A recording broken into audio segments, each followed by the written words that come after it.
Time to talk about the Fun in the Sun handicapping tournament for Saturday, August the 17th. Really love the format of these tournaments at expressbet.com. It's very simple to follow. It doesn't cost you a whole lot to enter. Barry, all we need is some luck with the weather, man. We just need some luck out at Toga with the weather, because the last few weeks, this poor contest has just been decimated by races being moved, races coming off the grass, and just not what we were hoping when we looked at them earlier on in the week. So fingers crossed. You and I are recording on Friday early in the afternoon. So we're hoping that as on Saturday, we can keep, I think we have two races that we're going to talk about that are on the grass, and they kept some of them on Friday on the grass. Yeah, I mean, it's just been getting a little weird on how they're handling these things, because last weekend when I was up there, it really didn't rain on Friday all that much, and then they took the races off for Saturday. It's been a little inconsistent. Yeah, it was a little weird. I think they were a little premature taking taking those races off Saturday and moving them to Sunday, but I guess lesson learned. But hopefully everything, it looks, at least weather-wise, in the predictions, that it's going to be okay. So I think we're going to be all right. We know they had a lot of bad luck last year, so kind of reacting and maybe just doing their best to be as I get it, right? Yeah. But just it is a bummer when we see that. So just to remind everybody again, the format for this tournament, it's a $25 entry fee, and then you have to make $10 win bets. So it's $125 to enter. You make all of your wagers right through your ExpressBet account, and it's the last 5 races from Saratoga and the first 5 races from Del Mar. Only win bets, no other ways to climb up the leaderboard. That's why I like this, because I think it's a very fair playing ground. It's an even playing field for everyone. If you have a couple nice prices in those 10 races, you have a big shot to make it into the final 5. If you're in the top 5, that means you win a spot in the final table, which comes up on closing day at Saratoga. If you win in the top 3 every week, you get paid. And the big prize pool builds up each and every week. Right now, the final table pool is $13,480. And so money gets paid out each week. Some money gets carried over to the final table. Just to be exact, 70% of the entry fees are paid out each week as the weekly prize pool. 30% of the entry fees carry over to the final table. So every week, that big portion gets paid out, but then also some of it continues to build in the final table pool. Simple format, Barry. That's why we like this. We're looking at these races already from Saratoga, from Del Mar, and it's not necessarily, okay, now I'm late in this contest, I'm going to be playing a bunch of crazy trifectas. You can only play win wagers here. Yeah, obviously that's the separator, is picking winners. I mean, if you can get the horses on top, you should probably be in good shape in most of this tournament. But there's some really sharp people out there, so you got to try to zig where they zag and get to the top of that leaderboard. Let's dive on into the daily racing form past performances. We encourage all of you to head to shop.drf.com all throughout the meet at Saratoga and at Del Mar. They have the Saratoga handicapping store with past performances, picks, clocker reports every day, and betting strategies on Saturday. So if you need help on Saturday, on a big Saturday like we're talking about, Del Mar, same thing, past performances, clocker reports, picks, betting strategies. We'll be talking about both of those tracks every day. You can get the clocker reports when you need all of the help. My friend, let's jump into race number 8, which kicks off the late pick 5 sequence. So we'll be talking about these last 5 races. It's a first level allowance race. It's 1 mile and 1/8 on the dirt. Towards the outside are the horses that'll probably take the bulk of the money. You have Timeout, who's coming out of the Curlin, was behind Unmatched Wisdom, who's going to run in the Travers. That's a nice horse who is so far perfect and is 3 for 3, earned a 99 buyer speed figure, winning last out. Horse could be any kind. We'll see him step up and face the real big boys in the Travers next time out. So no disgrace in losing to him in his last start, but he is drawn to the outside, and he will be a very short price. Donegal Surges, 3-1. He's a multiple winner in here. He's a New York bred, and he'll be facing Open Company So that's always something you have to take into account. But he's got a little bit of seasoning and probably, some foundation when you compare him to the rest of the field. Then you have like a nice up and coming, intriguing horse like Rocketeer, who makes a lot of sense in here too. Those are some of the top tier contenders. Let's talk about race number 8. Yeah, this is an interesting race because there's some horses in here that you could just completely toss, like the 1 and the 3. And honestly, I would completely toss the 5 Jackson Heights in this race too. I just don't think that horse is fast enough. That being said, there's some speed in here, and a horse like number 7, Game Warden, really intrigues me here. A, because the barn is on fire. Flying P Stables, everything they put on the track is winning, and this horse should get a better trip than the 2 outside horses. They're probably going to be vying for the same kind of trip, and being just inside of those 2 outside horses might make the difference. I don't really think there's really that much separating them, and I know No, if you well, want to and go, especially on speed figures, not at all. And when you look at races like this, he's a horse that has a nice body of work. He's been running well as of late. If you just improve that if you just kind of eliminate the 2 back race at Churchill, you have some excuses for some of the poor performances. And as you pointed out, the trip is very key. Horse who's proven over this track, can go a mile and an eighth. I thought the equipment change for Rocketeer could be just important in watching back his last few races. Can show you this one also. So Rocketeer, who is the 6, he was the 6 last time also. And Barry, with the blinkers coming on for him, I just really think it may be able to help him focus because he's always in a good spot. He puts himself in the race, and then it's like when he strikes the front and when he gets towards the lead, he starts looking around, he starts waiting. And I think with the blinkers on, they may really help him focus a little bit because you see here, he's in a nice spot. He's sitting third, just a couple lengths behind the leader, traveling pretty well. He's in between horses, but he's still in a nice spot where he's the type of horse who puts himself just a couple lengths off it. We can go a little farther to the race and just see. Now he moves up nicely with that target, but he's got, he's moving right to the lead early. And he strikes the front right now. And he's just full of run, but I don't think he just knows what to do because he just sort of waits, right? Like he's just kind of waiting on horses. He doesn't hit that next gear. And then he just lets the horses come right up to him quickly. And he did the same sort of thing in the Matt Win. And maybe it is a distance thing for him. Like maybe he is a little bit distance limited. But it feels like as soon as the other horse kind of comes back in, he gets a little game again and then tries really hard back down on the inside. I feel like for a horse like this, who's seemingly done this now in a couple starts in a row, I really am curious to see with the blinkers going back on, if they could help maybe be a difference to get this horse a little more focused here. I actually prefer him than the 2 outside horses just because you're talking about trip. I think he'll get a less wide trip than those horses and maybe has a little bit of upside with the blinkers coming on and being lightly raced. Yeah, it's a tough read with that horse. I feel like 9-2 is the lowest I could go with a horse like that that's shown these tendencies more than once. If it was one time, I would be willing to forgive it. And I know they're going to the blinkers, but I'm not sure that's going to help. That's Another basically what I'm betting on. Another one of the kind of positives for him, Moore's Law. It's like a horse who came from like way out of it. Is that kind of a horse who just sort of when it falls apart, he comes running. Particular the race before that at Churchill, those are horses that were probably just a little bit better than him at the time too in the Matt Win, that just have a little bit more experience in stakes. And he did hit the front. He kind of moved through the inside and then same sort of thing. So I'll give him one more shot with the blinks coming on. Maybe that can help him a little bit. Definitely prefer him to the outside too.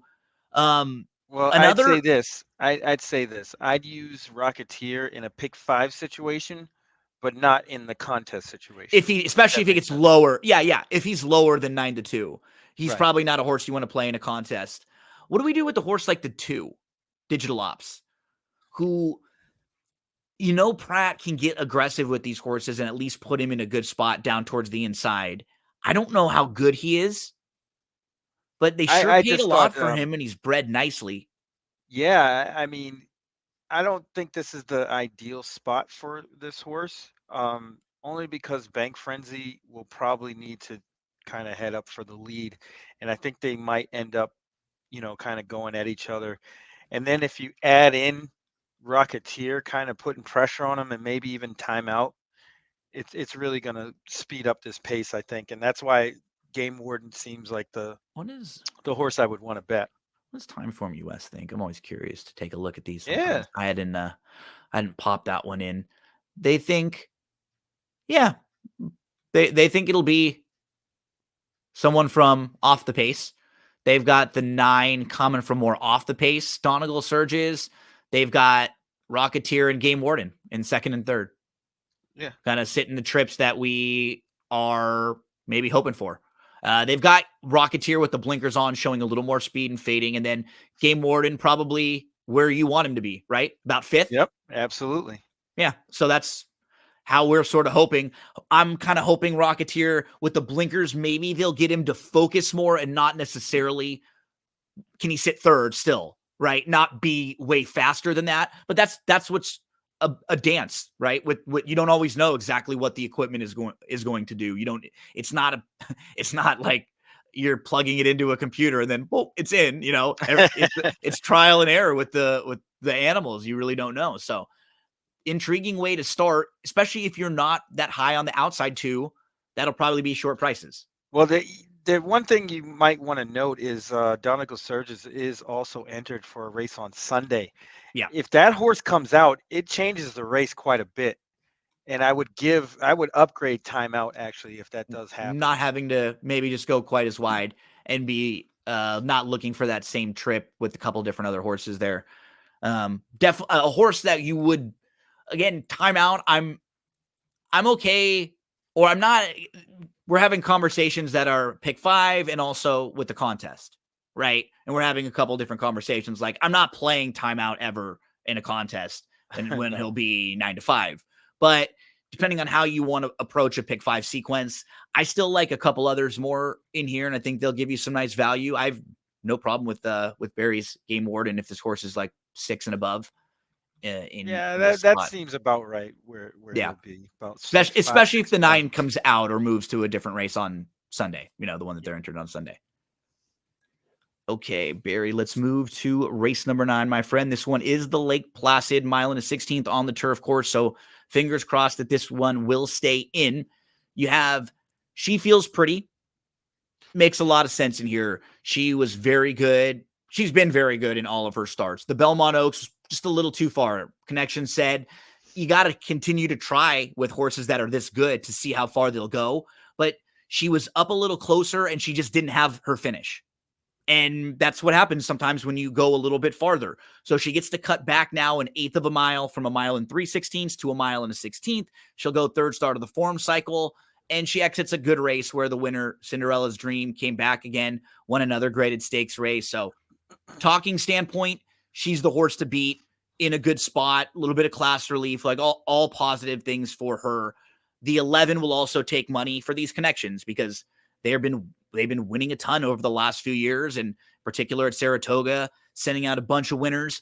This horse looks a little bit different because she's not quite as proven as some of the other horses that have come in. So she may be a little more under the radar, but she certainly has some big wins and some talent, no doubt about it. We'll start talking with those two because they're the horses to beat in here, but let's talk about them and bury some of the horses to bet. Yeah, this is a really intriguing race. There's a lot of options in here, including Cherie's other horse, the 1 Deep Satin. Not actually on my radar, but honestly, that horse could easily improve here, getting a live rider in Jose Ortiz. And I think the point may be for her to really do kinda what she did last dirty time. work. Yeah. Will her make sure, you know what? she's got talent. She showed ability in all 3 starts. She came from way out of it in her first couple. And then when you're kind of tired of like dealing with the traffic and you feel like you're the best horse sometimes in those maiden races, you just are like, hey, let's just get this horse closer. And they did. And now in this race, it would work out very well for both of her horses if this horse just made sure that there was an honest pace in here. Yeah, and I think that might be the design Yeah. in a way.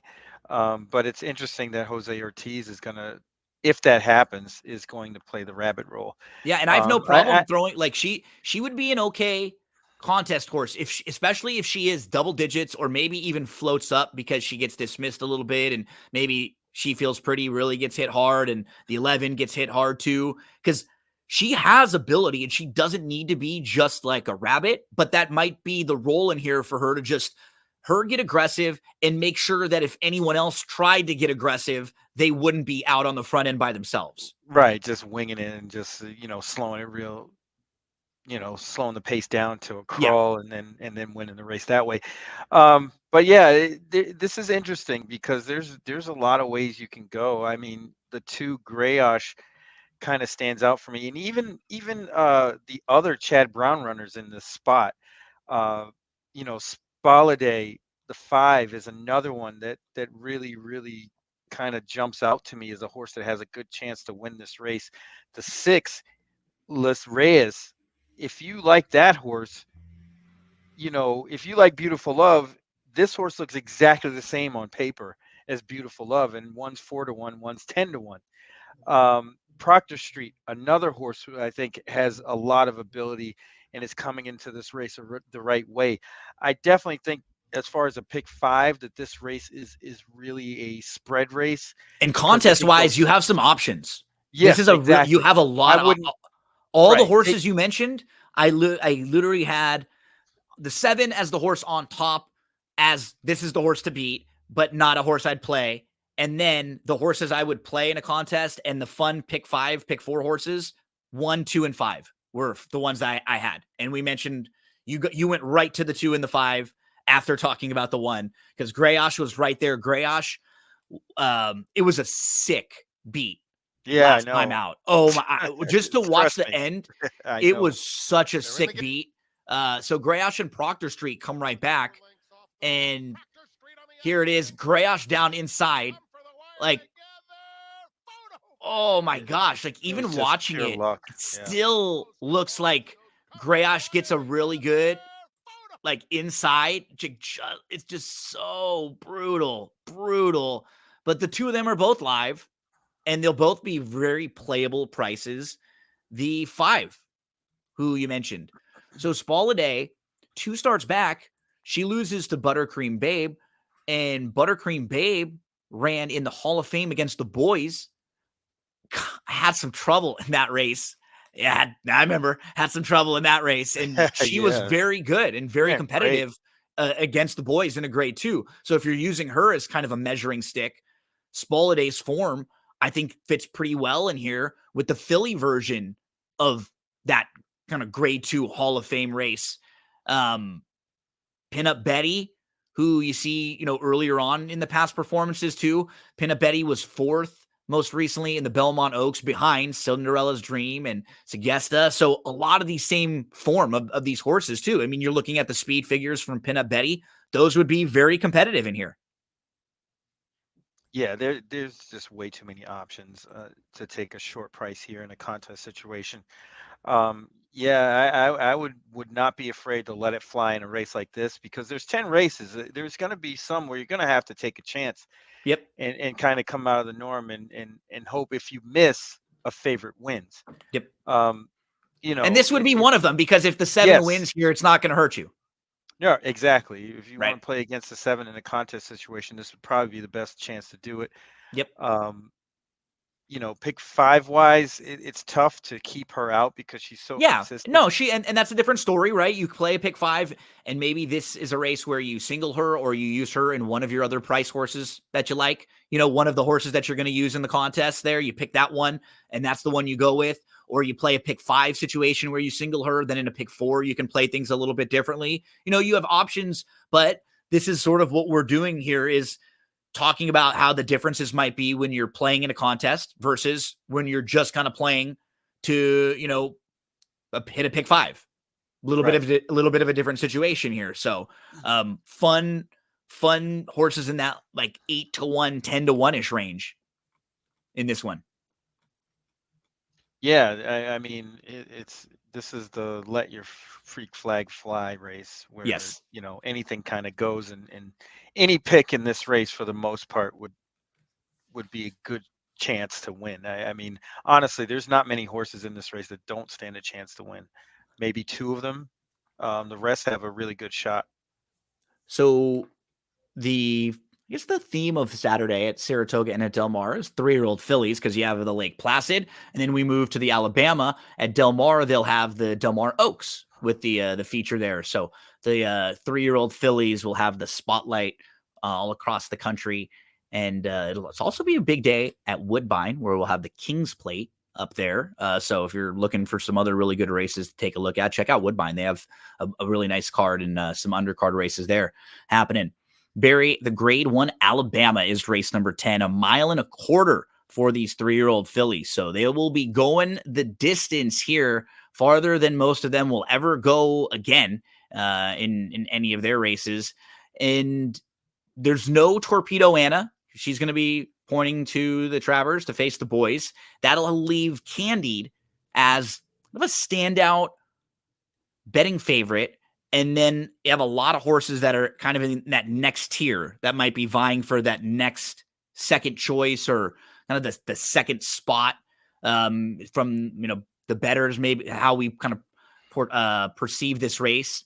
She'll make the third start of her form cycle. She's a horse who's always been talented. She's just got backed up a couple times with some injuries. I think she got sick. She was started a little bit late this year. Pretty good effort in the Ashland, though, finishing fourth in her first start back. Then she was, again, not able to make the Oaks, so she missed a little bit of time. Monster race in the Ladies' Secret. Came back and she ran pretty well against Torpedo Anna. I mean, it's just a small field, and Torpedo Anna always has the advantage over a horse like this because she's so much faster early on. And that would be the knock on Candide, is that she's not a horse that makes her own trip. She's not fast early. And this race doesn't have that much early speed. Now they're going farther, so these horses may project all to be closer up early, and you'll see a few of them probably try to get a little aggressive. But there aren't a bunch of speed demons in here. No, not at all. And that this makes for a really interesting race because when I was going through it initially, um, if you go through each horse, because there's not that many in this race, right? There's only 8 horses. If you take out the perfect trip wins, or what you would think would be perfect trip wins out of all of their past performances, everybody looks the same. So if you take the Lady Secret out of Candide's running line, right? If you put a line through that race, they're all pretty much running the same kind of race. And I think Candide is probably in this spot going to be overbet, especially because I think that her stablemate, the 6, Miss Justify, is a lot better than what her past performances show, especially off those last 2 after getting a break in March, coming back in June, then July. 2 bang up races, really, really good races. Might even be better than Candy's races in those grade 1s. We'll obviously see that, if that's the case on Saturday. That's one horse I'm really looking at, and Power Squeeze is the other. I just think this horse has a really good late kick, Yeah. and been facing the best there is. I think she's the And horse you to can be. kind of say that as far as Candy's concerned too. But Candy showed some vulnerabilities from getting lazy and showing less speed than normal. I know the last 2 have been a little bit different, but I'm not so sold that that's the case always with Candy. Yeah. I think the 2 horses you mentioned are super logical. Both of them are horses you want to use. Both of them are horses you want to include for the reasons that we were also talking about. I think in a pick 4 or pick 5, I'm probably throwing in Shotless. You kind of have to because of because the pace this scenario, right, and like this she horse just can get could. loose. She really could. She'll make her second start back off the bench. You know, you start to dive through her form. She wins in her debut. Then she hooks Tamra. Then when they stretch her out, she wins. She goes gate to wire, her first start in a grade 2, going 2 turns. Then they try the Breeders' Cup Juvenile Fillies, and she just doesn't get anywhere close to the lead after a bad start. Eliminate that race. She comes back. Again, just doesn't have a great start. She's kind of bumped around. She actually gets put up via DQ in that race. They try the grass with her. She loses to a horse named Maduro, who is very live in the Del Mar Oaks. I actually made her my top pick. So did David Aragona. We just previewed that race too. We both picked Maduro on top in a grade 1 Del Mar Oaks this week. She's 4 for 5, and her only loss was when she had trouble. And then Chotless was off her first start at 3. Barry Spears angle. She comes back with a better speed figure than she was even running last year. And then now plenty of time. It's not like she wheels back quickly or anything. I mean, I have no problem with her in here too. We don't know if she wants to go this far. We don't really know how good she is, but she certainly can get. But there are definitely versions of this race where everyone's kind of taken back a little bit. Everyone's trying to save some horse for the 1.25 miles, right? And we see that happen too often where when these horses go longer, everyone wants to have something for late. And by the time you get to late, it doesn't matter because Right, the speedy horses have already snuck away. Yeah, I mean that is totally what it kind of looks like might happen on paper, unless the 8 wants to really press the issue, and I'm not sure that horse wants to do that. Yeah. It's Miss certainly Justify and possible. Pratt, they've shown versatility, and Pratt's really good at this kind of a thing too, right? Not letting someone else just go. I wouldn't be shocked to see her by process of kind of default. There not Right. being very many others in here, her just ending up second or third early, being pretty close. And you know, Pratt can absolutely take that initiative if he wants. Yeah, that's it. I think Power Squeeze is just a cool horse, man. You and I have played her and used her a few times. She, even in her last start, she doesn't get a big figure really ever. Like, so don't be discouraged that her figures are a little bit low. That's just because that's her like running style. She's kind of grindy. So she's the 3 in here, and she wasn't even favored in this race. But her and the favorite actually kind of lock up at the top of the lane, and she just digs in like always. You know, Outfinished. it's just a battle, and they come down to it, and she just gets the better of this one right at the wire. And keep in mind, when you look at this horse after, I mean, it's tight. Like, she just sticks that neck down inside, sticks the nose down. Really, really honest horse. Like, really, really fun horse to root for. And that's what's key. Like, even when you watch on the gallop out too, after a while, like, she's still inside, not wanting to let this horse get by. And that horse is actually a nice horse. The horse that was the favorite in that race. Mm-hmm. And it was a horse named Sid Mara, who we actually see defeated rival Just Basking. So this was a nice horse. This is a Mott horse who was favored in the Delaware Oaks. Was making her first start of the season. I just like Power Squeeze. I've been a fan of her. I think you can just easily eliminate the slop in the Kentucky Oaks. And then what else is there to really scratch your head about? Not much. I mean, the Acorn was a pretty good race. You know, the pace dynamics didn't really set up well for her there. She has a tough time against Anna because Torpedo Anna's just so much She just faster skips early. along. Yeah, I think all Right. these horses have a Yeah. tough time with her. And Power Squeeze just really needs a little bit of pace to get grinding, and then she'll get up there and really try to outfinish you. So I thought, yeah, I think we hit the 3 really interesting kind of price horses in here with the 2, 3, and 6. Miss Justify. Yes, I got to see a little more from Just Basking.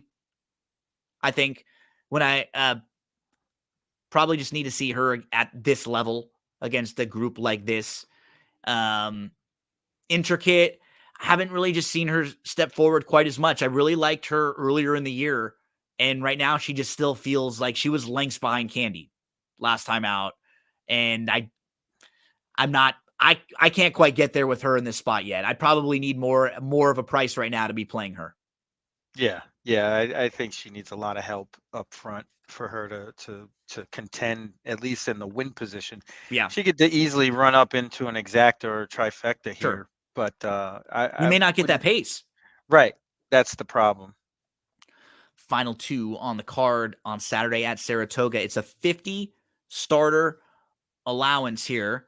Uh, I mean, if I ask the question sometimes, who's the king? It's got to be the sniper, Barry Spears. That's the king. Who's the king? Barry's the king, my man. And I Yeah, think that this is a little bit of an interesting horse in this spot. He's coming out of that Game Warden race that we talked about, and he was traveling well on the inside, and he just had nowhere to go. He was behind horses. Then he was a little bit flat at the top of the lane. But I think we can just eliminate that race. This is a barn that's really been rolling. And if he is in that 5-6 to 1 range, he's one of the horses I would look at, Barry. Another one that was on my radar, I'll give you, and then I'll hand the baton over to you. I thought the outside horse, Pursuit of Power, kind of fits with this group, with this spot. Broke in, kind of bumped a little bit, was down on the inside, was 4 off, was waiting behind horses, stayed at the inside, moved up the challenge at the top of the lane, just got a little bit tired late. That was the first start going a mile and an eighth. So now, cutting back to a mile, or excuse me, that was Pursuit of Powers at a mile last time out. So now same thing at a mile, should be fine distance wise. We've seen this horse go, a little bit farther early on in the career, and he's kind of had an on off sort of pattern, because earlier on he looked like he might have been a better horse. He was in some good maiden specials, and then he just kind of tailed off. He needed softer company to wake up, and now he might be able to kind of head back towards maybe where they thought he was. I think he's like a solid horse in this spot here. So those were two that might be kind of in that playable contest prices there. Let me know who are some of the horses on your radar in this spot. yeah. I think if when it's all said and done, Yo Daddy the 3 is going to be really, really tough in this spot. Has won a $50,000 claimer back in April, and that race in itself towers over anything most of these other horses have been in. Because this is a race where, that's a really good point. Most of the time, especially at a track like Saratoga or at Del Mar, when you'll have a starter 50 like this, you'll see a couple horses that are dropping from like way tougher first level allowance races. There aren't any of those in here. None. The whole And field is coming off of races at the same level or lower. yeah, and I think, you know, and the blinkers on also intrigues me, because it looks like, if you look at the past performances of Yo Daddy, it looks like this horse just needed something, just one little extra to get to the wire here. And now, don't get me wrong, this horse isn't unbeatable by any means in this spot, but I really think this horse is going to be tough. The other horse that kind of intrigued me was the 6. Have You Heard? I like the cutback from a mile and an eighth into this spot, going a mile, and I think this horse will get a Yep. good trip. Irad's going to sit this horse kind of slightly off the pace. There is a little bit of speed here, and kind of follow the 7. And I think that makes a lot of sense, and gives this horse a good chance to win. You might Because want to see. he was at this level last time and went right to the lead, going a little longer. But before that, he was actually one of the few horses that has been facing tougher. Yes. And probably could, like you said, now if we can make an excuse and say, okay, they're going to try to take him back a little bit here and just give him a target and not go to the lead, and he can be a little fitter cutting back. Yep, I can throw him in, pick 4s, pick 5s. I can use this horse in a contest situation. Yeah. And then the third horse, it was kind of a tie between who's the king and the outside horse, Pursuit of Power. I think they're really similar on paper. Safi's Barn has been kind of on a roll recently. This one has been facing tougher as well. So I think who's the king, depending on the price, might be a decent play here too. Yeah, and this is the type of race where I agree with you on the 3. The 3 and the 7 will both take a good amount of money. But you look, the 7 was beating 16 non-winners of 2 last time out, when earning Yeah, that that's what really I good mean, speed figure, right? And steps and back up. And and got dropped all the way down. Like, this horse wasn't was they put him in the allowance race after the maiden, then drop all the way down to 16,000 after right paying away. 750,000 for this horse. Yeah. It just doesn't, doesn't smell right. Yeah, at a short price, you just don't like it. This is actually the type of a race where a horse like Storming Chrome could run well because he's like a measuring stick for this level. He kind of clunks up at the level, and if nobody jumps up because there's not like a bunch of monsters dropping in class, he might be close late. I need a good price to play him, and I like a few of the others more, but it's not a strong. It's competitive. It's just not strong in that there's nobody that scares you in this field. Right, and then those are the ends up being the trickiest races because Mm-hmm. sometimes if you have a target or somebody that you want to beat, it makes it easier to Easier. find those Yep. contenders. Yep. If everybody kind of looks the same and nobody really stands out and the favorite looks just as good as anybody else, it makes it that much tougher to kind of split hairs to make choices. It's the kind of race where you go back afterwards and you're like, ah, oh, damn, you know what? I could have used that horse. Like Right, that exactly. horse Like, makes sense. You yeah, know, it you makes get to a sense. horse Yeah. like the 9, and if a horse like this, same sort of thing we were talking about before, like, oh, went a little bit longer, now cuts back. Can they just get a different trip in here? Because he didn't have some awful races earlier against some okay company, beat a maiden 50 group and then was facing tougher claimers. So there's a lot of horses who you could look back afterwards and say, yeah, they really did fit. Hopefully you can be correct when you make your choices in a difficult 11th race at Saratoga on Saturday. Let's close out the Saratoga portion, and then we'll flip over to Del Mar, talk about the first 5 over there as we go through the Fun in the Sun contest for Saturday, August the 17th. Race number 8, 5.5 furlongs on the turf. So what's really key to this race, Barry, is do the 3 Heart of the Night and the 5 Beautiful Thief go at each other early? I would Because say yeah, because this, how the maiden races go. A lot of times the horses that mature just that much more than the others earlier kind of dominate these sort of races. yep, That being said, if I they're going think at each other early and the 9 also, that could make life difficult for the 3 of them. yes, I think the 5 is actually the quickest of them all. But I wouldn't discount the 9 either. The horse I really just don't like is the 3. He had too many chances and probably needs some class relief to get it done. And I just don't think this is the spot for a horse like that to win.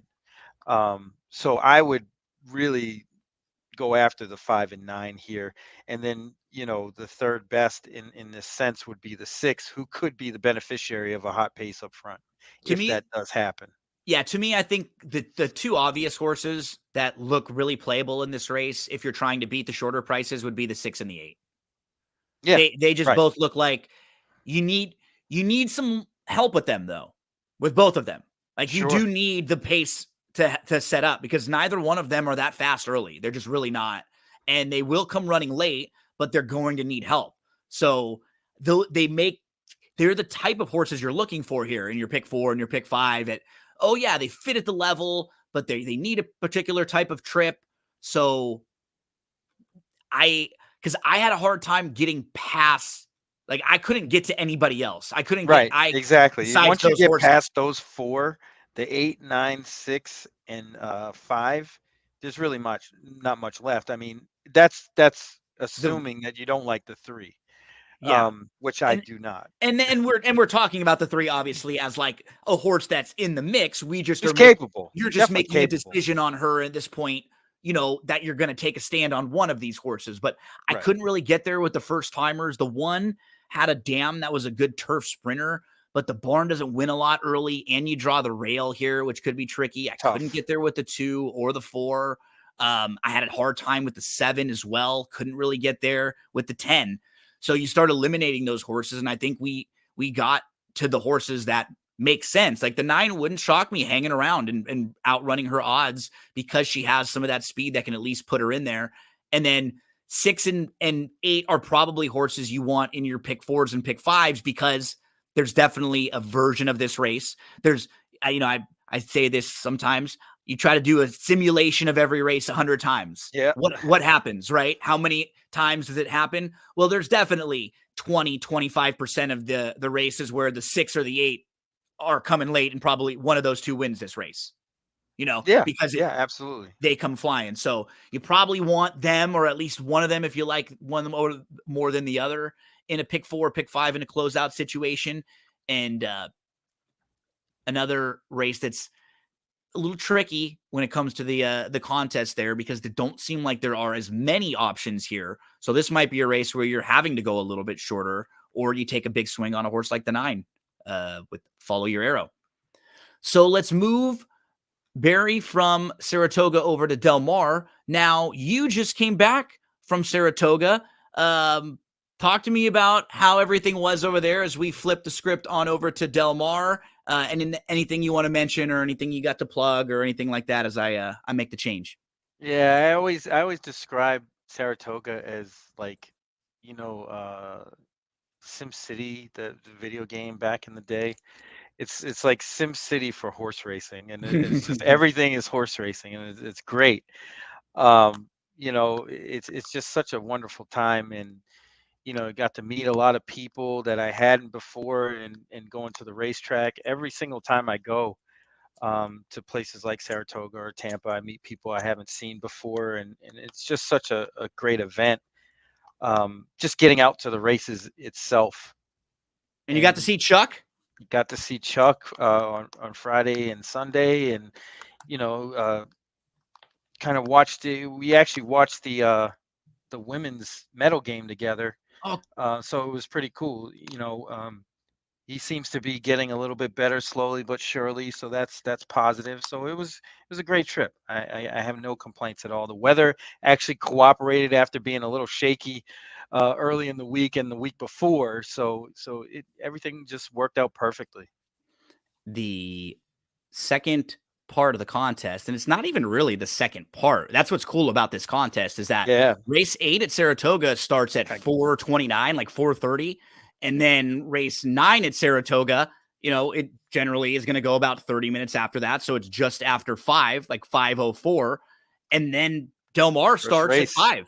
So as soon as that first race from Saratoga of the contest is off, then you're basically going like back and forth, where you're going to be getting these races that are right next to each other, probably within about 5 minutes or so of each other at Saratoga and Del Mar. So you'll have just a couple hours to get through this contest. That's why it's really fun. And it'll be tricky because you have a small field in race number 1 at Del Mar. We're going to scratch the one YOLO calls that, and in a small field, it's going to be even smaller. Just a Little Luck is sharp right now.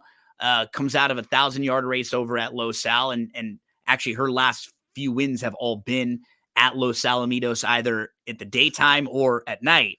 Uh, we'll also see some money from a real Jewel, who's getting some class relief here. Definitely faced better in a 25 starter last time out on the grass, and was beaten just a nose against 25 claimers 2 starts back. That was in May at Santa Anita. So those two are the two that will take the bulk of the money. Roman Empress makes some sense in here as like a playable mare, Barry. She's the one that just hopes for a little bit of pace to run at. You can kind of see Yeah, it in her past performances. She just needs that. And you don't know if she'll get it in the field, but she'll probably be sort of at least like a playable price. yeah, you would think. I think she's pretty playable in this spot. Although Yeah. um, the horses that they're gonna bet, I mean, I kind of sincerely hope they really kind of come down on the 2. I really don't like the 2 in this spot. Um, I thought the 3 actually stands a better chance, and Me too. might I be thought a I slightly was three, better four. horse. Yeah, me too. Right. Um, In early pick 5 or something like that, I would play 3-4. I'm fine taking a total shot against the 2, especially down on the inside. exactly. That's exactly where I stood, and I would throw in the 5 before I even threw in the 2. Completely agree. Cutting back could be a little fitter, but if the 3 puts the pressure on the 2, that's going to make life difficult. I wouldn't be shocked at all to see the 6 coming out of those faster races too, right there putting pressure on. And so that actually could set up for the 4. So we see this race very similar. Either the 3 is just too good, or the 4 might get the trip if 3 of these horses do actually battle with each other. Yeah, I mean that's definitely possible where the 2 longest shots on the board come in 1-2. Let's move to race number 2. We'll go a mile on the turf. This is a non-winners of 2. And in this race, kind of sort of the opposite of what we were saying in the other small field. Like there's not that much proven speed in here. You have, Ryquist and the one Irish Prophet who have tactical speed going a little longer. And then you have a horse like Dandy Man Shines who's coming out of straight mile races where they've actually had some fast early fractions, but he's usually way out of it early. So I It's don't know like how much because Timeform US, just looking at the times of some of the races, I think they actually had him projected on the lead, but I just don't think he's the horse that's going to be on the lead. Like if I was picking a horse in here who I thought would be on the lead, it would be the 1 or the 6 for me. Yeah, that's what I was thinking also. I mean, honestly, if the betting shakes out like the morning line, Danny Man Shines is an awful horse to bet at 5-2. With the Just race doesn't shape. like to win. Yeah. Finishes second an awful lot. Gets in some And traffic. right, it's going to be tough for that horse to overcome a lot of obstacles in this race to win, and it's going to be a short price. And no, thank you. I thought Malibu Coast looked pretty good. You can kind of toss that last race. I think the horse just didn't get a great trip and was kind of outside a lot of the way and still kind of closed. I mean, he was 7th, but only a length and 3/4 off the finisher, who was Request, who Got a way better trip. got a gift of a trip, to be honest. Yeah. I think it just kind of fell into his lap and he ended up winning. Um, but I wouldn't doubt Malibu Coast is going to get a way better trip. And this race sort of sets up. I think this horse doesn't He just want to be has too far back shown either. a lot more positional speed Yeah, early in and his I career, think earlier in his career. the smaller field helps that horse. Yep. Same with Sirwar, who I would Made the middle tab move. as the second choice here. Made a nice middle move going longer, cuts back to a mile. I think that suits this horse perfectly. Second off the layoff, it kind of fits in this race really well. I'm going to probably go 1 or 2 if I'm playing in a contest. If these were the prices that we're looking at right here, those would be the 2 I'd probably look at the most myself. I like the middle move from Sarwar. Horse was just wide and they were sitting in a spot where he had no chance. And so he just, hey, It you know just what? went, yeah. Yeah, we have to do this or nothing. At least if we give ourselves a chance, maybe some horses get stuck in traffic bomb. Like I actually like that as a better. I prefer it. And Yeah, now, especially first time off the layoff like that. yep, They really didn't have anything to lose by doing that. It could only nope, make their horse fitter for the next race, which would be this one, yep. and this sets up a lot better than that race did. Yeah. And then the one who just makes sense from a tactical standpoint should just save ground, was waiting kind of down on the inside, did have legitimate trouble, and then kind of had to alter course and actually looked like he was going to win for a second. He was down on the inside and he just ended up missing. First start in a few months. Like he just feels like he's going to be in a good spot all the way around. Yeah. And it is just going to be a tough race to take a shorter price on Danny Man Shines with, And on Ajis, to be honest with you. Yeah. Oh, I absolutely. mean, Those that two horse both. has been, running with better company, but his running style, he doesn't like to be up close. And And I don't, that may actually be another sort of hidden intent of Malibu Coast here, right? right. If they can get Malibu Coast towards the front end, that helps for Ajis a little bit. But if there's not a bunch of horses battling, that helps Malibu Coast.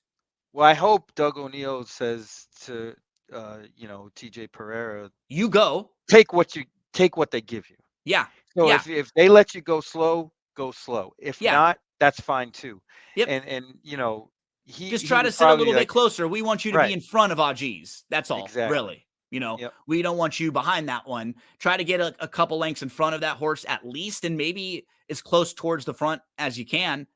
Ryquist kind of fell into a really nice trip last time out. Probably would want a little bit more value than you'll get in the smaller field for him. and his chances in here. But Yeah, I mean, he hadn't won a race in a while and kind of got ju- lucky to get that one. yeah, so But he's now, been running well. He's been competitive, just not winning. yep. And he could get an okay trip from the outside. It'll depend in this small tactical field who's going to get aggressive. Obviously, he's run well at Del Mar with 2 of his 3 wins over the turf course here. That is race number 2. I'm looking towards the inside. 1 and 2 for me is horses that'll gravitate towards. Barry mentions the 4 Malibu Coast along with the 2 Sarwar as a couple on his radar. Let's move to the third. 5.5 furlongs on the dirt, 16 claimers. Couple that I will mention. Inside, outside. Same. That's funny. We're on the same thing. Here we go. Yeah. Let the Liquor Talk to me just looks like a horse who has had the inside trip a couple times and has done the same thing, really. February the 2nd, faced maiden 32s when he was favored, and he pushed through and he won. And then he faced a group that was a little tougher. And when he pushed through, it was a little bit different that day. He tried to go longer. Now you just get a nice class drop. The blinkers go on. I feel like he's just going to be forward from the inside and try to hold that position the best he can. Yeah, that seems like the projected trip. But the outside Thirsty Thursday, I think, might get a better trip just sitting and flanking, Yep. Journey de Oro. I think this pace might heat up, and having that kind of draft on the outside would be ideal in this race. Going short 5.5. Just sticking to that horse like glue and out finishing would probably be the best trip for Thirsty Thursday. Totally agree. He's coming out of races that are just a lot better when you compare them to the races that almost everyone else is coming out of. They're just stronger, and he seems like he's got a little versatility to him as well. I feel like he's going to get a great trip. That was my top tier in here, 1-7, no doubt about it. There was one other fun, I thought maybe trifecta kind of horse underneath the 4, just based on the races that he's coming out of. And now he'll go second start. They tried 50 claimers, sort of looking for where he fits. Oh, you know what?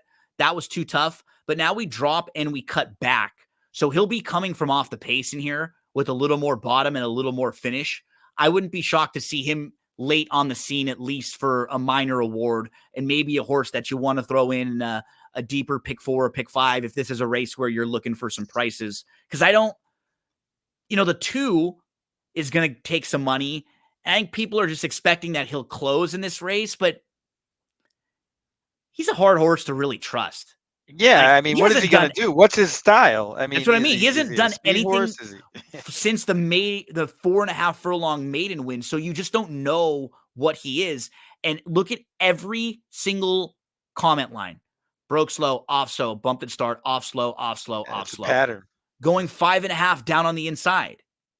That may not be the place to be. Off. They're just trying to figure him out. Like, they think he's better than what he's shown, but I have to see a little bit more before taking a short price on him in here. Personally, I would stretch him out, but I'm not a trainer. Yeah, and just try to let him loose. Right, and just let him get into his stride and let him kind of get in a rhythm. It seems like the horse can run. He has some ability, clearly. And then if not, at least if you cut him back, he'll be a little fitter. Right. Try a mile, and then if you want to cut back to an elongated sprint, and then maybe cut one more back, and at least you got a little more bottom for Smoke 'em Easy. The shortish prices didn't jump off the page as much to me in here. Like Journey de Oro could get burned up with other speed in here. You don't know what a horse is like when they win a maiden 20 at low sal like that. You just don't know in a small field. So, I mean, conventional wisdom would tell you that those fields are weak anyway, but tough read in this race, especially I think that price is going to float up. Yeah. I don't think he's going to be as strong of a favorite. And I don't either. Probably looks better, higher priced than he would as a favorite. Yeah. If he's 3-1 or 7-2, 4-1, maybe you start getting into at least throwing him in the mix. But we both kind of gravitated right towards the same couple in here with the inside and the outside Thirsty Thursday. Let's get to race number 4, my friend.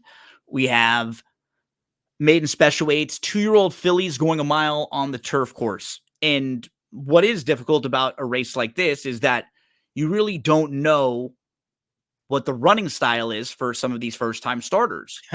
Because on paper, this would be another race where, you look at a horse like Lee's Baby Girl, for example, the 4, and her debut was sprinting on the turf going 5 furlong. She finished second. Following that, she ran into a horse named Noonie, who is one of the Baffert really talented 2-year-old fillies who came back to win the Sorrento. And Noonie beat Vodka with the Tryst and Cassaloo. And Cassaloo was the other horse that Lee's Baby Girl ran into. So she lost to 2 really nice Baffert horses who were both really fast and both came back to run in a graded stakes race and finish first and third in there. You eliminate those 2 races and you kind of figure she'll be forwardly placed in here. She's kind of at least a fun, get a little run for your money horse. I thought the horse to beat in here, Barry, was the 9. Yeah, the outside horse. Thought process. Like I think she really fits well and kind of, this would be a horse that I would like single in a pick 5. I wouldn't quite single her because I think the 8 has some ability. Oh yeah, the 8's definitely talented. She'll take money, but I would take those 2 and move on. Yeah, I'm sort of hoping that we get at least 3-1, like a strong second choice on thought process, because her debut was very good. She was fast. She was part of a 4-away battle. We can show a little bit of thought process. I think, honestly, I think it's going to be 8-5, 9-5. I think thought process is going to take a lot more money. Me too. Yes, yeah, absolutely. And they'll be closer between the 2 of them. So she is the 6 in this spot. So you see, she's fast, but she just ends up being out 4 wide as part of this 4-way battle. And then they try to take her back a little bit. Like right about here, it's like, can we back off maybe a little bit and save something for later? And it sort of helps her because she does back off. She does end up coming on again, and she moves back up and she just misses second. So she ends up, finishing third, just misses the battle for second. So a good race with foundation showed us that she can actually be close to a really fast sprint, like type pace. And, following that, we can look at her pedigree and we can see the Dam was a stakes winner going long on the turf and a 3-time turf winner. So this should actually be exactly what she wants. She's the first foal to start to have a race. So when I see a horse like Thought Process, who's actually bred to be better going long on the grass and actually run decent in a sprint race like that, I feel like, this horse has some ability. And coming out of that race, she's come back and trained very solid in the mornings so far. So she's well spotted. And like you said, I wouldn't be shocked if it's like 8-5, 2-1, or a lot closer between the 8 and the 9. I hope she's close to 7-2, but I just don't think so. Yeah, I mean, that's what it looks like. I would actually want to throw in the 6 if you're playing verticals in this race. I think this horse might be a little undervalued based on that last race. Getting blinkers, second time, Sweezy. This angle might be okay in a race like this where everybody's kind of an unknown besides the outside horses. I mean, all indications that those 2 horses, one of those 2 will win. But after that, it's kind of up for grabs. I mean, honestly, these 2 horses could duel each other into submission, and one keeps going and one just stops. And that's ripe for good vertical prices. And I think the 6 might be one of them. 7, it looks good in the mornings, but it's a barn that just doesn't really win. Just doesn't win a whole lot early on, and going long first time is different than how you look going 5 furlongs on the morning or 4 furlongs on the dirt at Del Mar on July 25th. I think was the one I was watching, but there's some ability there. Keep an eye at least on this horse for maybe down the line with a race or 2 under her. Let's finish up, Barry. Race number 5 will be the last one that we look at for Saturday at Del Mar, because this one finishes up that Fun in the Sun contest.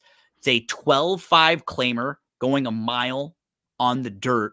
Not an easy race. to have a strong opinion in the end of a contest situation. Horse like Lord Sheldon taking a big drop down in class, comes down from Northern California, 9-5 on the morning line, and will definitely be one of the short prices in here. And you also have Departure from the outside. This one's interesting because, you look at when normally when you claim a horse and then you immediately drop them in class, it's not a positive. And this horse was claimed, right? So, because you claim a horse for 25,000 and now you're running for 12.5 right off the bat. Yeah, that's no good. It's not great. Not a good sign. My only counter would sometimes be when it's like quickly and it's in a situation like at Del Mar, maybe Saratoga or Keeneland, because The purses are elevated. yeah, this one's a little weird because they're kind of playing and I may be wrong, because what I don't love is that since the voided claim that you can see on March 17th, yeah, it just hasn't been the same. The horse hasn't shown just been as good, right? So maybe there is a problem. But if you want to get aggressive and you make a move like this, you claim a horse for 25, you drop him in for 12.5. The purse in this race is 30, what I saw, 30,000. I think it was 32,000. 32,000 for the purse. So if you're winning 17 and you're drop and then you get claimed, you're making money. Right, Off basically 25. making 2 horses out of 1. Right. So if you get your 17 plus the 12.5, but the key is you got to win and you got to get claimed. Right. If you got to be sure. Yeah. If you win, then you're fine because you come right back again in the next spot. And then if you get claimed or whatever, you're fine. You're going to start, you win your 17 out of your 25, and then you can just come right back in the next spot. So that's fine. You don't lose that much, and you actually have an opportunity to make some money on your investment. It'll just take a couple races to get there, which is normally the case. But it actually could work out for horses like this and barns like this that are actually pretty good playing the claiming game, where you catch the right type of field and you could drop this horse and all of a sudden you come out of this with 30 grand and you put in 25. Well, yeah, I mean, considering the horse's age, things like that, people might not be apt to do things like this on a horse that's 6 years old, unless they're really, yep. You got a month of fees, and you got there's just variables. But we see this like Broberg, who actually just retired. He did that kind of thing all the time, right? Where he basically dare you to claim them, and then if you don't, he can run them right back, and then boom, he's already made it. Right. And that's what a horse like Departure, who hopes to at least sit close in here, will do. But talk to us about who are some of the horses on your radar in this 5th race. Yeah, I'm with you. I'm kind of skeptical of that move.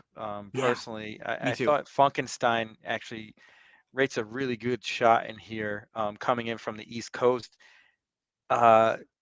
This is a tough race. I mean, a lot of these smaller fields end up being tough races because you get a lot of horses that do the same things, and the riders have to kind of create something out of nothing in a lot of these races. Like the 2 who I do kind of like here, he fits, but he's going to have to do something he's not normally accustomed to doing. Yep, he's not going to be able to sit an easy trip like he was getting last year when he was winning his races at Old Golden Gate, or even earlier this year. So taking him out of his comfort zone might be his demise. I think a horse like Funkenstein can kind of get his usual trip and be okay here, especially sitting behind somebody like Departure, who you would think is going to the lead, and then kind of taking over once that one tires out, which he probably should, based on what we're looking at in the last 2 races. If not, it was never meant to be anyway. The horse that I want to mention, and the 6 you talked about, Funkenstein, that race that he's coming out of, I mean, just look at Valenzen Day. He's won 3 in a row, and look at the speed figures. This horse just won with a 90 buyer speed figure and a 16 claimer at Saratoga, coming after 82 and 85. So he's just been winning races and crushing horses. In the last few, even the 3rd place finisher Skylander came back and beat 25 claimers. So we're comparing double the level, right, to this 12.5 that we're talking about. So I think the 6 Funkenstein is a really solid option coming into a barn that's a good claiming barn and kind of kind of This is building Candy their barn Tycoon back a up. stakes winner? Isn't Yeah, Candy an Tycoon old a yeah. stakes Well, this winner? is the horse that was at one point like more highly regarded early Oh, on. Yeah. Well, he was in the Fountain of you Youth. He see, finished yeah, second. that's what it was. Yeah, Yeah, I because remember he was kind of touted well as a 3-year-old. yep, absolutely. And he ran in the Peter Pan. Like he was a solid horse. And then kind of dropped down to the claiming level and now wakes back up at lower levels. So I think that's a good spot. The one for me that I would definitely use in my pick fours and pick fives, and I'll probably play in the contest if he's around the price, is Royal Act. We were just talking about Sweezy a minute ago. Sweezy claims this one from Churchill, brings him in. You get that ship and win bonus, that, coming from out of state bonus at Del Mar. And just from a fitting at the level, speed figures wise, fits really well. And then when you look at the horses he's faced in his last couple, there are two horses that you see, LeBlanc, shout out LeBlanc, and Atkins, right? LeBlanc James and Atkins. This I'm not even gonna say. I was gonna say something, but I'll say that. So LeBlanc, who LeBlanc wins, dropping out of an optional 40. Like, look at where this horse was before he dropped into 10. 25 claimers, optional 50s, optional 40 non-twos. He takes a huge drop down into the 10 claiming, and he beats Atkins. And then Atkins comes back and actually beats him. And, even Atkins, you look at where he was not far before this. He was facing a lot better horses. So I just think those races at Churchill that the 5 is exiting are a lot stronger than these 12-5 races here that many of these horses were kind of involved with. And look at earlier on in his career. This was a horse who was in Southern California. He actually won his debut going long on the turf at Del Mar. Then they put him in stakes races. He was in the Louisiana Derby. He was Yeah, I only was gonna 8 to say I 1. remember him too. Yeah, He was only 8 to 1 in the Louisiana Derby. It's kind of funny coming kind off his runner-up effort in the Bob Lewis. And of then he's like Candy facing, Tycoon. yeah, right, Just same sort of form, right? And just takes a while for him. Like, he just doesn't win races as much. So look where he was. This was the note that I had that actually I'm glad I didn't forget to mention. So look where he was the last time he was in Southern California, facing 50 claimers and running second and running third and running second and being very competitive at a mile on the dirt. And then after that, he changes barns. They take him over to Oaklawn. They take one shot against the same sort of horses, non-winners of 2, optional 50, too tough. They take another shot at Remington in a non-winners of 3. Then they massively drop him down to 10. And it's just interesting to see that when he was in Southern California last time, he was facing way better horses than this. I'm not saying he's going to go back to that form or anything, but his form from Southern California didn't translate. And then after the long layoff, maybe something went wrong. Maybe he wasn't quite the same horse. They put him in, and he's been a little bit more competitive overall at this step. I think you can eliminate the rate. He was favored in that race that I pointed out with LeBlanc and Atkins, and he was just slow. If you eliminate that and you're keying in off his 4th and his 2nd in those 2 races, his win against 10 claimers there, eliminate the race in the slop, I think he's one that would definitely be in my pick 4, pick 5 range. I had 5, 6. Those are my 2. I had basically I would single the 6 here, but I had 6 and 2. But I like the 6 quite a bit in this spot. I think in multis I'm going to single the 6 and then probably make a backup ticket with the 6 and the 2. But that's what we're looking at. Let's keep our fingers crossed that we can get some good weather on Saturday for the Fun in the Sun handicapping tournament. You want to get to expressbet.com and you can register for this. Make sure you register. It'll cost you $25. It'll deduct that right out of your account. And then you need to have the money in your account to make the $10 win wagers. So make sure you have at least $125 in your account. It'll take 25 out right away. And then you bet your 10 to win. You go through the contest format. So when you go to make on the wager pad, right on the top, it'll say contests, and you just click on the Fun in the Sun contest, boom, and it'll let you know there's a different screen. It'll be yellow. It'll give you a little C right next to it when you go and look at your wager. So it'll tell you that's a contest wager. So you'll always know the difference if you're playing other stuff as well. Best of luck in the Fun in the Sun handicapping tournament. Make sure you head on over to the Saratoga handicapping store. Past performances, DRF picks, clocker reports, betting strategies on Saturdays. Same thing at Del Mar. Barry, my friend, any last words before we get out of here? Let's get this money. Those are great last words. Those are great last words. Let's get this money. Everyone out there, have a fantastic weekend. We'll be back again talking to you, previewing some big races next weekend.